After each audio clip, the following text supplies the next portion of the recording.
Welcome everyone to MailFuzz TV. I am Peter and today I'm going to be talking about the Twilight Zone from the 1980s. This is Season 1, Episode 21. This one's got two stories in it. They are called Need to Know and Red Snow. And they rhyme as well, apparently. But spoilers for the episode. As always, this is a Patreon-sponsored review, so thank you to Cindy for picking the show. And this is another mixed bag. I would veer to say that it's kind of even more negative than mixed bag. I think the second story in particular is pretty rough. Not that there's not some inkling of an idea in there that's kind of worth exploring, but just that there's a lot of hokiness to it that I'll get into. The first story stands out mainly just for having a few recognizable faces in it. Frances McDormand's in the first story, as is William Peterson, who most people probably know from CSI, because he was on that for like 10 seasons or something. But when I see him, I think of Manhunter. I recently saw To Live and Die in LA for the first time, so I think of the movies that he did in the 80s, and he's in this, and he's also playing someone who investigates something. The premise of the first story is that people in a small town are kind of going crazy, right? And there's not really any reason why they seem to be going crazy, they just are. Now, we, the audience, kind of have an inkling as to why they're going crazy, that it's spreading from person to person, because we see there's a little cold open at the start where we see this guy whose car's broken down and he's changing the tire.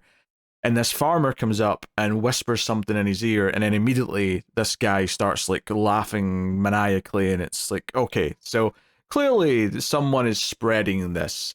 And, you know, my thing with this story is that I think the end game of it is quite good. Like, I think the core idea of what it ends up being, which is simply that someone has learned the secret or the meaning of life and the truth behind God and existence and everything.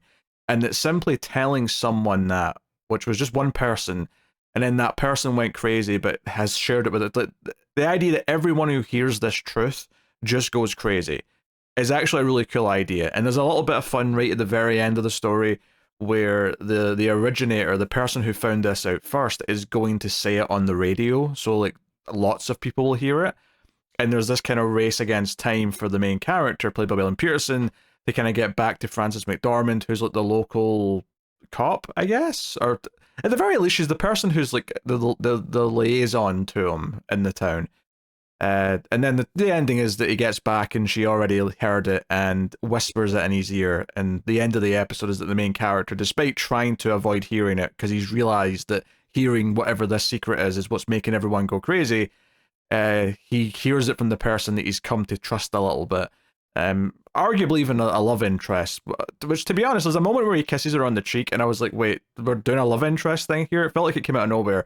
It's the sort of thing where if it was a full movie, I could see it developing into a romantic relationship, but because we only have like, I think 17, 18 minutes for this first story, it was a little bit like, you know, he's acting as if he's going back to his wife or something, or back to his like very close friend or something like that. But so I think the ending's solid enough as far as like how to like wrap up the story. This idea that it's inescapable, that once the truth is out there, it will spread like a virus.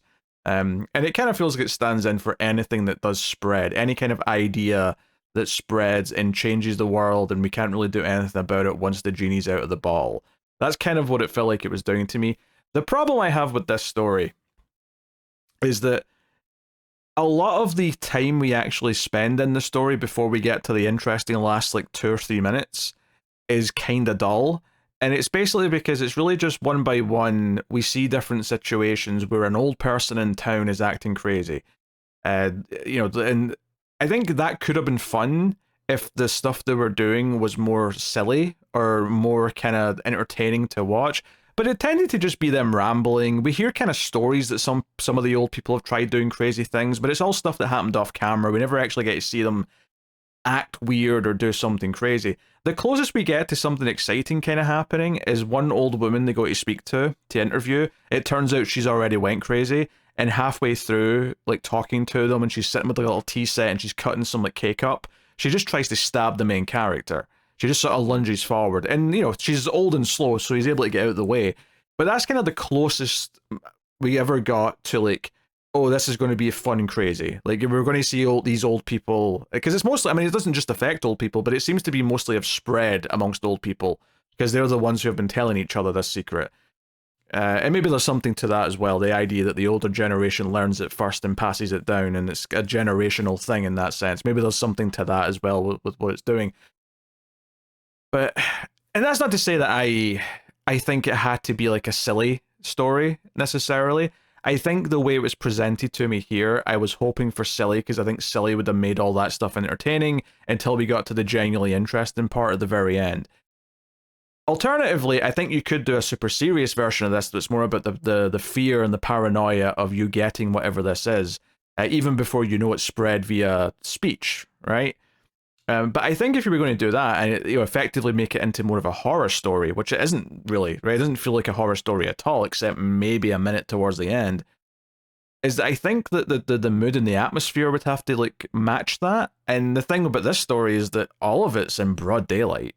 Like, there's not a single moody scene or like an atmospheric setting or anything like that.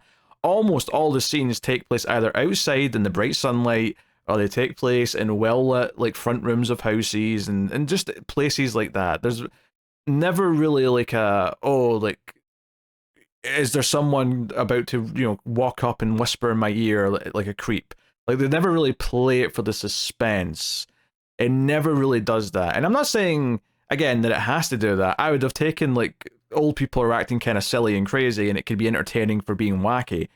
Or you can give me the serious, oh, we should be scared that they're going to get talked to or get the brainworm virus, the idea of the awful idea spreading. And even just the idea that, learning the meaning of life or learning the truth about existence is so big for our brains to comprehend that we just go insane. Like that's also an interesting idea as well. I kind of like that as a just a core concept. But the actual story we get here is mostly just a very dull investigation, which sadly wastes two actors that are generally pretty good from what I've seen in other things. I mean, Francis McDormand for sure. I mean, Will Peterson I've only really seen in a couple of movies, like I said, but he was really solid in those movies. He's very intense. He's a very intense guy in those movies. And this character is not very intense, I wouldn't say, which it doesn't need to be, but it's just an observation more than anything else. So, I mean, I think that's all I've really got to say on this first one. It feels kind of repetitious. It's, at one point they talk to an old man who's sitting up on a roof and he's just kind of mumbling things to himself. There's not really anything super interesting about that. The old woman who tries to stab him is one thing. They basically deduce that it can't be spread via the water supply. It's nothing they're eating. And it's actually Francis McDormand who says, what if it's a disease? What if it's been spread person to person? And he kind of like goes, nah, that's not possible. That sounds ridiculous. But of course, he goes off to see this guy towards the end. They basically try and trace it back to whoever got it. They realize at a certain point that everyone who's shown the symptoms has spoken to someone else who already had symptoms. So they kind of like family tree it back to the source. And that's what gets Will Peterson, out to talk to the original guy, who, knocks him out eventually, just so he can't stop him from going to the radio show. But yeah, all that part is just kind of dull, and that's like most of the story, sadly. That's like 90% of the story. And then there's some interesting stuff at the very end when you realize what's actually being spread that is causing them to go insane. Because philosophically, that's kind of interesting.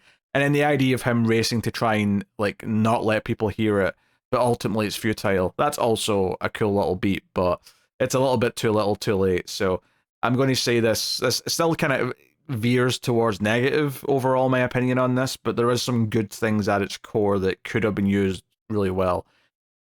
The second story, Red Snow.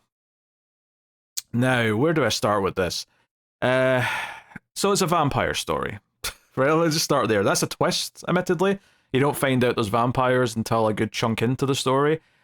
It's set in Soviet Russia, which problem number one is that we have a lot of non-Russian speaking people doing bad accents.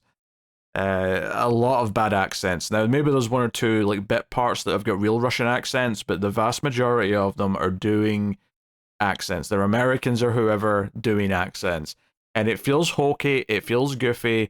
The entire thing feels like a mediocre episode of Tales from the Crypt instead of a Twilight Zone. And maybe part of that's just because we're actually closer to Tales from the Crypt starting now in the timeline than we are to the original Twilight Zone. But the fact that it's focusing on vampires, for one thing, the plot's about the main character who works for the KGB, and he's sent to a small town in Siberia because he is going to investigate the fact that two Soviet party members have been killed there or have died there mysteriously. So he's tasked to go and set that up. There's actually quite a lengthy couple of scenes setting this up where he's like kind of arresting someone, and it's all character stuff setting up this guy, this colonel, who's played by George Zunza, if I'm pronouncing that correct. I do know this guy's face. He's like Michael Douglas's partner in Basic Instinct, and I'm sure I've seen him in a few other things around that time period. But he is kind of like, he's very stern, he's very Russian and KGB and all that, but he's kind of the good cop in the sense that there's this other guy who's like, oh, this guy we kind of apprehended, we should just execute him. And our main character, the colonel's like, you know, maybe that's jumping the gun a little bit, but let's just exile him. Maybe there's a chance that he could, you know, reform and be useful to the party later, kind of thing. And he's basically shot down. It turns out the guy that he's arguing against has got like friends in high places, and all of this is just character setup, because it's not until after this scene where he finally gets his mission, which the plot is actually about, which is like, hey, you're going to this town in Siberia, and you've got a perfect record, but you've never really made friends. Like, all of us kind of make friends in high places to advance our careers here, but you've never done that. And that's kind of strange. And again, it's speaking to his character, speaking to the fact that he isn't really in love necessarily with the way things are in Soviet Russia. And that's something that comes up and is confirmed by the end, but it's this idea that he's trying to be a good person in the midst of all this. And another example of that is when he arrives at the town in Siberia. He comes in and announces to everyone that the music they're playing is outlawed in Moscow, and he has to forbid them from playing it. And then he pauses and says, "The next time you're in Moscow," and everyone laughs and starts playing the music again. It's this idea that he's flexible. He's actually a bit more down to earth than perhaps you would think. But this town in Siberia is very north, and it's got that kind of 30 Days a Night thing going, where it's like for like months of the year it's dark. So obviously that ties into why vampires might want to come here, right? That makes some sense. So this predates some other stories that put vampires in this type of situation. I don't know if it's the first. It might not be. I would not claim that. It's a good idea if it was the first time. But you know, he wants to investigate these murders, and the local mayor says, "Look, these were both both suicides. You know, one of them cut himself, the other one was eaten by wolves. There's nothing to investigate." But our main character wants to look into it and whatever. And honestly, it's kind of sad that this got paired with the other story, because one of the other faults of this is just the same as that one, where the investigation of him looking into what's happening in this town. So we've got two stories where a character, an outsider, comes to a small town and starts looking into like something that's happened there, right? So we've got that similarity between both of them, and in both stories it's the most boring, worst parts of either one. I do not care him asking questions about these two guys that were killed. The one notable thing that eventually comes up when he looks at them in the ice, and I guess visually there's some interesting stuff, because he has to pour like hot water on the blocks of ice that the bodies are frozen in so you can see them. I mean, that's kind of an interesting visual, I guess. But he noticed that they clearly were drained of blood before any of the other wounds, so they were not killed by what you said they were killed by. And that's kind of where my brain started going, wait, are we going to do a vampire thing here? It kind of starts to feel like it. And he also sees a woman that he runs into and talks to, and later on asks about her when he's looking through the town's records of all the civilians that he wants to investigate. And when he looks up this woman, it turns out she came to this place 50 years ago, which doesn't make any sense because she's like 25 or 30 or something in that range. So again, hinting that there's vampires at play. Honestly, there's very little interesting to talk about the way this progresses, because, you know, ultimately they go out into the woods or whatever, he hears some wolves, he eventually witnesses this woman eating or drinking the blood from a wolf, and that's kind of your confirmation as a vampire. And he questions this. He demands to know more. Whatever. They end up like going to the local church where there's a bunch of coffins inside, and it's always locked.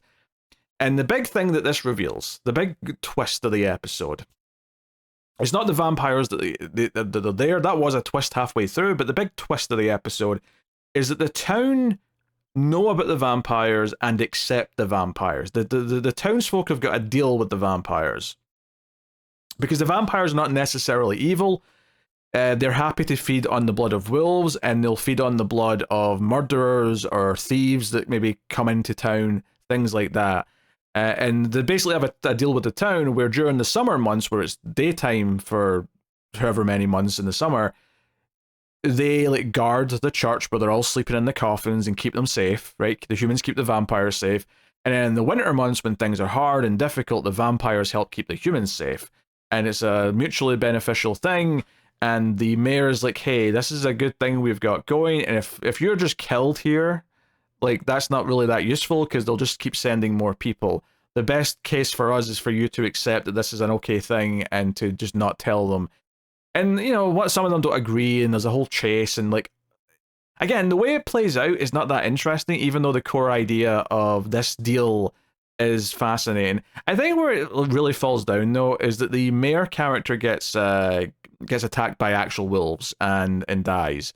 And the female vampire, like, next to this guy's deathbed, eventually the main character's like, okay, the mayor was the one trying to stop you from killing me. Now he's gone, you're going to do it, so just go ahead and do it. And she ends up basically offering to turn him into a vampire. Because he says, I don't really, love the KGB. And when I was younger, I thought I could make a difference. I thought I could change things. I thought I could be important. And she says, hey, what if I could give you the strength to make change? What if I gave you the strength to fight? And he's like, it doesn't even matter. There's not enough people, my cause. And she's like, I'll give you the strength to recruit people to your cause, meaning you can make more vampires, effectively. So she basically makes this sales pitch, and he kind of starts to look convinced. And the end of the story is that he's back in Moscow with his superior, and his superior is happy that he's dealt with this thing in the town. He's like, oh, that was good work. You've appointed a new mayor who you think is going to take care of things. And at the end of the scene, he says, I wish we had more like you. And he walks out.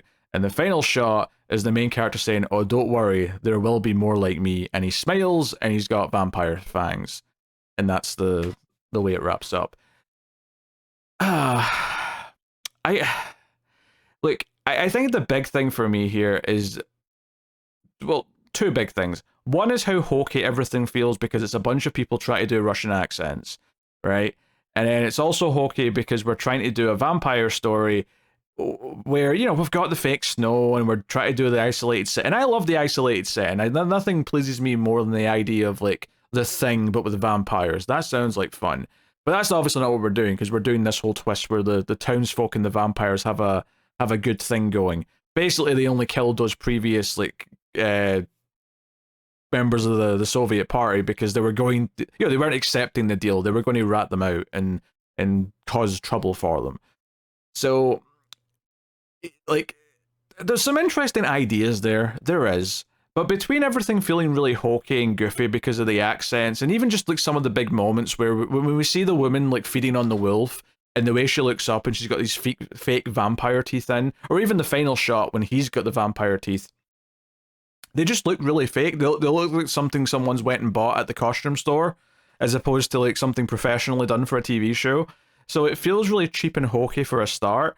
And then on top of that, so much of the actual investigation of what's happening is pretty dull. It's actually kind of insane to me that both stories in this episode both suffer from like the same main problem, which is there's kind of an interesting idea at the end. Although that's more true in the first one, I think. I think the idea is more interesting in that one. But there's potential in this idea too, right? I don't like it as much, but there is something there. But yeah, it's, obviously they're doing something here where like people are volunteering, because we see some townsfolk in the town have also volunteered and willingly become vampires, right? Instead of, the idea of the Soviet party, like everyone's forced to see the party as their family and be loyal to it. It's something that's put upon them. And the irony here is that these vampires, which traditionally vampires force you to become a vampire, no, these are vampires who are like, hey, would you like to become a vampire? We can make that work. If not, then maybe we can make some deals and we can work things out for each other. And there's probably some more. So I mean, because this is obviously made in the 80s, but this is still technically during the Cold War. So not that much longer till it's over, but it was still technically going on. I'm sure there's some other things in there that are tying directly to that and like the feelings that were being had at the time. But I don't know. Or maybe it's just like a bit more cynical. Maybe it's just this idea that vampires are better than communists. That's a bit cynical, but I always feel like an American-made TV show would just love to make that point and laugh. So maybe there's something to that as well. I don't know, but yeah, ultimately just not that entertaining. Obviously I'm a horror movie person. I like horror stories, and it is also funny. I complained that the first story was in nothing but broad daylight, and then the second story. I mean, it starts off in Moscow, so there's a little bit of daylight, but once it gets to the town, there is nothing but darkness. But at least in that case, the darkness, one, is appropriate because we're going to do a vampire story. As much as I don't think it's very good, it's the right choice for a vampire story. And two, it plays into the plot that they're in a place where it's dark for months at a time every year. So, like it's more like valid in that story, but certainly it is funny though that it's the opposite of the first one in many ways. But yeah, so I don't know. Maybe they intentionally put these two together because they thought there was a few thematic links that made them work as a pair. But in a weird way, it kind of hurt them more than not for me, just because everything I didn't like in the first one kind of cropped back up in the second one, and it just made it feel a little bit worse than it might have done otherwise. But ultimately, just listening to these actors try and do bad Russian accents is just it's just very hokey and cheap feeling, and I just never really quite get drawn into it. And it would be one thing if it was hokey and cheap, but then the vampire stuff looked great and it was like a really fun thing. But it isn't, that also looks cheap and there's barely any of it. So, yeah. And the second story also is guilty of being the longer of the two because it's like 25 or so minutes of the whole runtime, which is not a big difference from the first story, but it, you feel it a little bit, I'll say. Anyway, that's my thoughts on this episode of Twilight Zone. So, yeah, not a great one by any means. Here's hoping that next time we get a couple of winners. We're not too far away from the end of the season, and I did ask Cindy at one point if she wanted me to do a top 5, or maybe even top 10, depending, because obviously there's multiple stories per episode. So I'll see how it looks before I decide how many I do, but. I will do that after we do the final episode of season 1. I'll do a top 5 or top 10 of the season. And it'll be stories, not episodes, because that just makes way more sense in the context of what this show is. So, yeah, let me know what you thought of this episode in the comments, like, subscribe. Of course, you can support all the content over at patreon.com/MailFuzzTV. Helps out a bunch if you do. It keeps all the content coming, and I will be internally grateful. You can also support via YouTube membership if that's more your thing. But thank you very much for joining. I do appreciate it. Keep watching TV in the Twilight Zone.